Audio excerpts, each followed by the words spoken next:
Musset et le cinéma. Pourquoi pas. Je me rappelle moi-même, justement, un jour, avoir participé à une super production avec Imen, une production avec Imen à USA, et éducative en même temps, sur les classiques français, justement. Et là, c'était une scène. Non, on ne badine pas avec Malou, vous savez, on ne badine pas avec l'amour d'Alfred, on ne badine pas avec la frousse d'Alfred, l'ami de Georges Sand. Enfin bref, la scène du 2 avec Perdican et Maquille.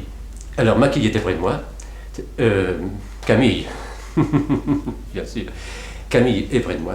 Ah, vous l'auriez vue, et moi-même je la voyais pour la première fois, aussi jolie, dans sa petite robe avec son décolleté batté, son décolleté très bas d'ailleurs, toute fraîche, toute ses seins tirés, toute sincérité, et vraiment innocente, vraiment le personnage. Et moi j'ai un frac-trou, immédiatement je sens que j'ai un trac-trou, je pouvais plus. C'est à ce moment-là que j'entends un cri. Moteur! Crie le moteur en scène. Le réalisateur et le machiniste claque sa tapette, tape sa claquette, c'est pareil. On ne badine pas, 612e. Bref, un silence. Mais un silence. On aura entendu miauler une mouche. On aura entendu voler une mouche, on aura... ça, tellement c'était... Alors moi je suis pris par l'émotion, quand même je commence... Ah, dès les premiers pots, vous pouvez me croire, dès mes premiers mots, les machinoires sortaient leurs chimistes. Les machinistes sortaient leurs mouchoirs. Ils riaient même aux endroits où on ne rit pas d'habitude.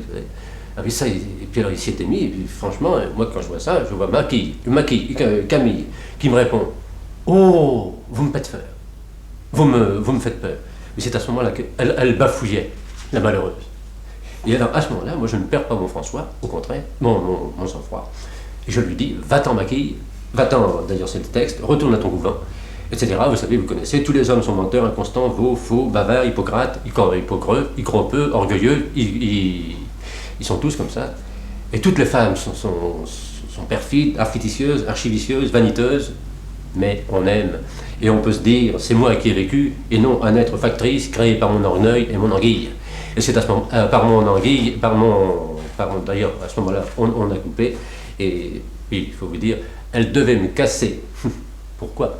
Une fausse potette sur la tige. Une potiche sur le crâne. Elle se tombe, elle prend celle d'à côté, qui était en marbre. Naturellement, je tombe en syncope, au moins. Il y a que l'ingénieur du son qui est arrivé et qui m'a dit « Bravo, bon pour le son ». C'est ce que j'ai entendu. Et puis, le son, c'était moi. Enfin, c'est quand même Musset.